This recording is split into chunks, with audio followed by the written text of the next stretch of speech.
Boa tarde, tudo bem com vocês? Bom, nessa aula eu apresentaria para vocês lá pessoalmente o fovismo, né? Então eu vou apresentar um pouco aqui.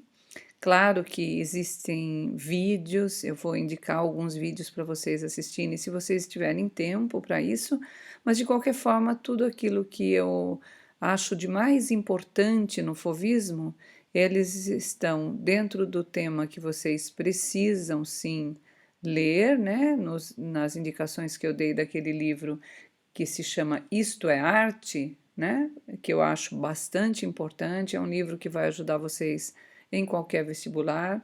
Não foi lido pelos alunos do terceiro ano, mas eu vou recomendar, conversando com eles sobre isso. E como a gente tem o livro todo em PDF, ficou bem mais fácil, tá? Bom, o fovismo é um movimento francês, né? Claro, a França era o centro de tudo nesse período e, é claro, vai ser sempre, vamos dizer assim, praticamente, né? Todo esse momento da história, a gente vai estar falando da França. Por quê? Porque a gente teve um período, né, que vocês se lembram lá do Renascimento, onde a Itália era o grande centro. Depois a gente caminha, né, para ser a França, esse grande centro, e depois, com a arte contemporânea, a gente já tem uma globalização.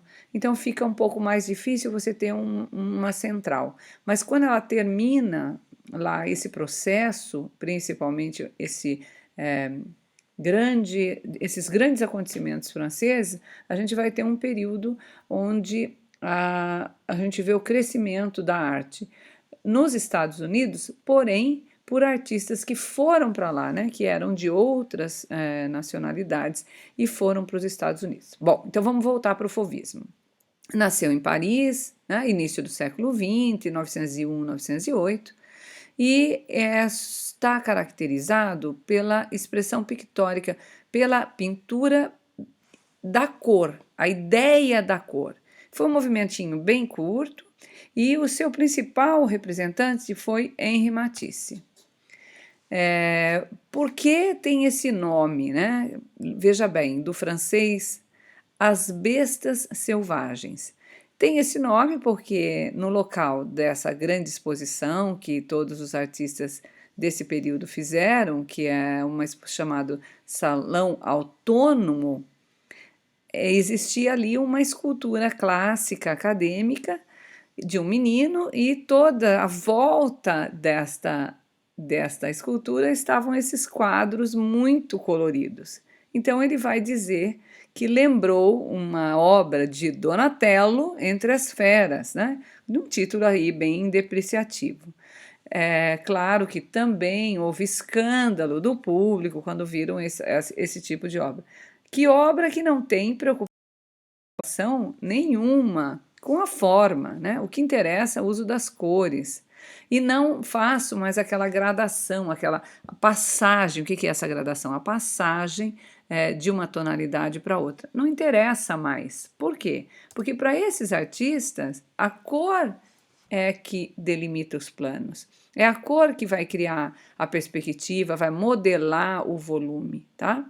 Os seus temas são muito leves e a ideia é retratar a emoção, a alegria, sem nenhuma intenção da crítica. Claro que essa independência, ela vai trazer novos olhares para tudo. Inclusive, aqui eu vou colocar algo que é bastante pertinente nessa nova forma de trabalhar que eu e o professor Rodrigo encontramos, né? A gente está fazendo um trabalho juntos e isso faz com que o nosso trabalho deva se conversar, né? Então eu vou falar e tratar um pouquinho desse corpo. Aqui o corpo da mulher, mas em outras obras o corpo do homem também, né?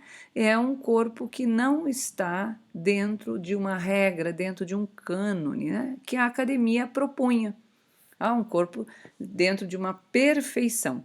Isso fica completamente fora dos ideais dos artistas fauvistas. Como vocês podem ver aqui, né, nessas obras do Matisse, essa mulher e esse quadro azul todo num tom de azul frio, que está aqui do lado direito da obra, né? Com uma tristeza, essa mulher parece ser uma pessoa pensativa, uma viúva, né? Alguém que se lembra de alguma coisa, de uma tristeza, não tem nenhuma ideia de uma perfeição desse corpo. Tá? E do outro lado, né, a dança do Matisse, também as figuras apenas estão demonstrando uma dança, sem nenhuma preocupação estética com esse corpo. Tá? Então, acho que isso é uma coisa bem interessante para a gente entender o quanto a arte também ela foi possibilitando grandes mudanças nas representações. Aqui a gente tem algumas outras obras de outros artistas também fauvistas que eu quis trazer para vocês entenderem que a gente fala muito de um artista e muitas vezes a gente não conhece outros artistas, tá? Então a gente teve um Van Gogh que nós conhecemos muito especificamente porque ele foi uma figura muito diferente, né? Tem a história de cortar a orelha e tal, mas o Van Gogh também trabalhava com as cores, tá? Então era uma incessante busca dessa expressão pela cor.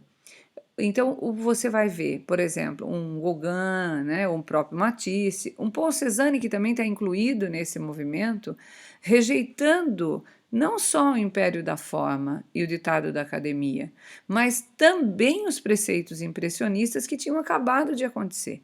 Então, o que são esses movimentos da arte? Nada mais do que um grupo de artistas que está num determinado movimento, mas que acredita que aquilo já não dá mais conta da sua obra e eles resolvem ir para outro momento, fazer outras tentativas, né? E vão criando seus novos estilos aí de pintura, tá? Agora, o que você vai ter, então, é um quadro, né, muito bonito, muito alegre, mas muito artificial, como é essa própria obra do André, que vocês estão vendo aí do lado direito, tá? Vou falar um pouquinho agora do Matisse, porque eu acho importante contar essa história, né, do Matisse. O Matisse fez essa obra, né, que é a sua própria esposa, e tem uma história bem engraçada que uma senhora na exposição passa por ele e pergunta assim se alguém já tinha visto uma mulher daquela cor, né, desse jeito. E ele responde simplesmente, mas isso aqui não é uma mulher, é simplesmente uma pintura, é um quadro. Então, essa ideia de diferenciar o real, né, daquilo que se deseja. Tá? Então vocês vão ver, por exemplo, essa outra obra do Matisse, essa harmonia, esse contraste. Ele consegue trazer cores muito vibrantes e vai quebrando essas cores nas suas composições. Isso é um senso de harmonia plástica e estética muito bem realizada pelo Matisse. Também o André, na próxima slide vocês vão ver, que também tem vocês viram uma obra dele lá muito mais colorida que essa, né? E depois essa obra. Se vocês lembrarem um pouquinho do que vocês aprenderam antes de sair, vamos dizer, para essa pandemia, né? Antes de sairmos da escola, vocês lembram que vocês viram o impressionismo, que era tudo meio pontilhado. Depois também tem um movimento chamado pontilhismo, que a gente nem chegou a ver, porque é um movimento muito pequeno, com pouquíssimos artistas. Essa obra do André tem muito a ver com isso. Tá? Então eu tenho esse movimento que eu capto daqueles artistas anteriores, que são os impressionistas. Eu estou mais ou menos nesse momento, mas eu vou reforçar outras coisas. Eu vou reforçar o uso da pincelada ainda mais, eu vou reforçar o uso das cores e do contraste, e agora eu não estou preocupado também em sair do meu ateliê, tá? Eu vou trabalhar dentro do ateliê, porque as cores não são mais realistas. E isso é a maior diferença entre o fauvismo e o impressionismo, tá? O André, ele vai criar um ateliê, né? E nesse ateliê juntam-se amigos e lá eles vão trabalhar por um tempo, até que se decidem irem para Paris. Aí ele vai se inscrever como aluno de uma academia parisiense e vai conhecer Matisse. Aí daí para frente as relações ainda ficam mais, é, vamos dizer assim, trabalham melhor, trabalham juntos e vão fazer esse movimento ainda crescer mais, tá? Além desses artistas que eu passei, eu quis e fiz questão de trazer para vocês o Gauguin.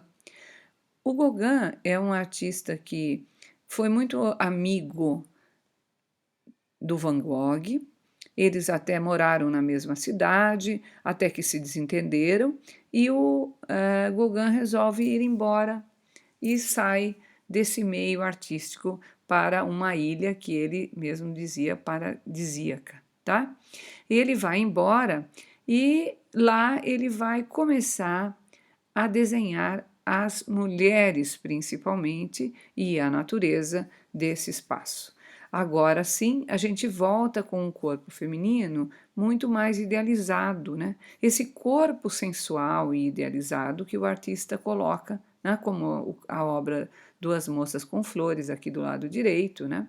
E as mulheres aqui no Paraíso Perdido. Então, você tem uma idealização, mas ao mesmo tempo, se vocês olharem aqui para o lado esquerdo, vocês vão ver esse Cristo amarelo, que é uma obra que o corpo não está definido dentro de uma idealização, né? É um corpo que tem uma representação apenas. Então a gente tem várias formas de pensar esse corpo na arte e esse corpo aqui dentro do próprio fauvismo. No Brasil, gente, a gente na época teve muito poucos artistas que a gente podia dizer fauvista mesmo, que estavam dentro do movimento, lembrando que o movimento ele acontece num determinado lugar e é naquele espaço que eu tenho que estar incluído, né? Então a gente nem poderia chamar os brasileiros de fauvistas. Porém, a gente tem alguns brasileiros que trabalham mais ou menos em cima dessas regras fauvistas. E esses brasileiros que vocês estão vendo aqui têm uma pintura próxima ao ideal fauvista. Tá? Bom, logo depois desse período muito curto, o movimento vai perder um pouquinho da sua força. Por quê? Porque os artistas estão sempre em busca de algo novo, de novas, vamos dizer, experiências, né? E eles saem desse momento fauvista para caminharem para outros momentos. Quem sabe a gente tem alguns artistas que são aqueles que nós chamamos de ícones, que ficam, né, nos movimentos, como é o próprio Matisse no caso do fauvismo, a gente tem, por exemplo, um Picasso que vai ficar no cubismo, mas a maior parte deles vão vamos dizer assim, vão transformando sua arte, vão se remodelando dentro dos seus próprios desejos, tá? As principais características do fauvismo, eu vou ler porque eu acho bastante importante a gente ter isso em mente, criar e seguir os impulsos do instinto, as sensações primárias. A cor pura deve ser exaltada. As linhas e as cores devem nascer impulsivamente e traduzir as sensações elementares do mesmo estado de graça das crianças e dos selvagens. Olha que interessante. Não é para eu me preocupar com nenhuma regra, tá? Esse é mais ou menos o pensamento dos movimentos artísticos do século XX. Na pintura, a gente tem a pincelada violenta, espontânea e definitiva. Eu não volto para arrumar a pincelada. Eu vou, se eu precisar, vou dar outras pinceladas. Eu não trabalho mais ao ar livre, né? Os coloridos devem ser brutais. É a pretensão de ter uma sensação física da cor. E essa sensação é subjetiva. Ela nunca deve corresponder à realidade. Ela não vai corresponder à realidade. E o uso de cores puras, a forma que elas saem nas bisnagas, tá? Elas não devem ser misturadas. Pinturas por manchas largas, formando grandes planos. Tá bom, meus queridos? Essas são as principais características do fauvismo. Depois a gente tem a biografia. Além disso, eu estou enviando para vocês um texto, né, que possa auxiliar vocês, e em outro espaço do nosso próprio espaço no Moodle, vamos ter os lugares para vocês entrarem em contato com a gente, para que vocês façam seus questionamentos e também as tarefinhas que vocês devem fazer, tá bom? Obrigado, gente.